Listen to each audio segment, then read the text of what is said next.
Assalamualaikum warahmatullahi wabarakatuh. Hai teman-teman semua, terima kasih sudah mengklik video ini. Perkenalkan, nama saya Rizka Febrianti, mahasiswa semester 5 dari Prodi Teknologi Pangan, Fakultas Ilmu Pangan Halal Universitas Juanda Bogor. Di sini saya akan memaparkan materi terkait esai yang telah saya buat, yaitu mengenai isolasi dan screening bakteri asam laktat penghasil eksopolisakarida dari substrat kimchi. Kimchi merupakan salah satu produk fermentasi yang berasal dari negeri Korea Selatan. Kimchi ini merupakan salah satu makanan sejenis asinan sayur yang memiliki kalori yang rendah dan kaya akan vitamin, dan dipercaya dapat memberikan banyak manfaat bagi kesehatan tubuh.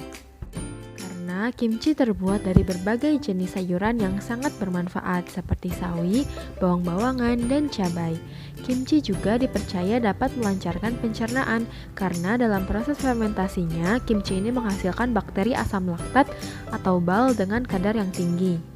BAL atau bakteri asam laktat merupakan mikroba gram positif yang tentunya tidak berbahaya jika dikonsumsi oleh manusia. Sebaliknya, justru BAL ini merupakan mikroba yang baik dan memiliki banyak manfaat bagi manusia. BAL juga merupakan bakteri yang tidak membentuk spora, bentuknya kokus atau basil, dan pada umumnya katalase negatif. Pertumbuhan dari bakteri asam laktat ini dipengaruhi oleh beberapa faktor seperti suhu pada fermentasi, kadar garam pada media, dan tentunya kandungan nutrien yang terkandung dalam substratnya.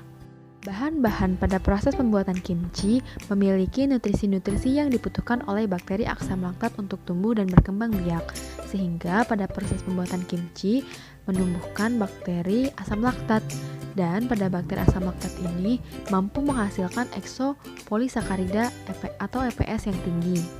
Eksopolisakarida atau EPS sendiri adalah polimer dari polisakarida yang disekresikan keluar dinding sel oleh mikroorganisme. Nah, EPS ini telah banyak digunakan dalam industri pangan karena sifat fisika kimianya yang mirip dengan polisakarida yang dihasilkan dari tanaman seperti selulosa, pektin, dan pati. EPS ini banyak digunakan sebagai bahan pengantar atau carrier dari senyawa aktif insulin oral pada industri farmasi, dan dalam bidang pangan dapat menjadi penstabil, pengental, emulgator, pembentuk gel, dan dapat mengikat air dengan baik sehingga dapat mempertahankan tekstur pada produk pangan agar tetap lembut selama penyimpanan. Berdasarkan penjabaran tadi, dapat dikatakan bahwa bakteri asam laktat penghasil eksopolisakarida dapat diisolasi dari substrat kimchi.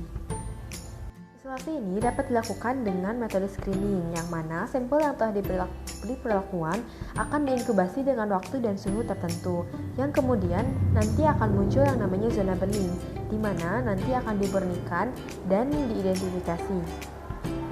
Zona bening ini menandakan terdapatnya suatu isolat yang ada pada substrat, yang mana nantinya akan dikonfirmasi apa isolat yang terdapat pada zona bening tersebut. Untuk mengkonfirmasi keberadaan bakteri asam laktat dalam zona bening tersebut dilakukan beberapa uji, yaitu uji pewarnaan gram, uji katalase, kemudian uji kecepatan pengasaman, pengamatan morfologi, dan uji produksi gas.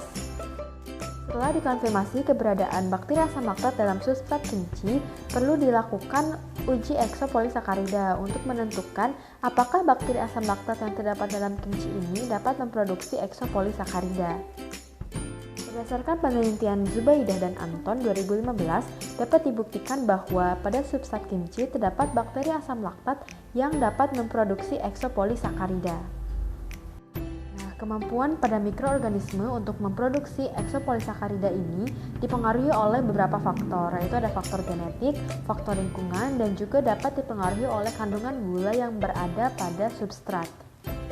Oleh karena kimchi memiliki kandungan dan lingkungan yang cocok untuk bakteri asam laktat memproduksi eksopolisakarida, maka dari itu bakteri asam laktat ini mampu memproduksi eksopolisakarida di dalam substrat kimchi. Oh ya teman-teman, saat ini kita telah berada di zaman modern dengan berbagai kemudahan yang dapat kita lakukan dan dapat kita manfaatkan. Walaupun kimchi ini berasal dari negeri ginseng Korea Selatan, bukan berarti kita di Indonesia tidak dapat memanfaatkan substrat kimchi untuk memperoleh eksopolisakarida. Nah, kimchi ini kita bisa peroleh dengan mendapatkannya di supermarket ataupun kita membuatnya sendiri dengan melihat resep-resep yang ada di internet. Hal yang barusan kita bahas merupakan salah satu penerapan dari teknologi fermentasi di bidang pangan, teman-teman. Nah, bagaimana? Hebat sekali bukan? Fermentasi ini sangat-sangat bermanfaat di bidang pangan, baik di Indonesia maupun di dunia. Baiklah, segitu saja yang dapat saya sampaikan. Terima kasih untuk tidak men-skip video ini. Semoga ilmunya dapat bermanfaat. Mohon maaf bila banyak kesalahan dan kekurangan. Wassalamualaikum warahmatullahi wabarakatuh.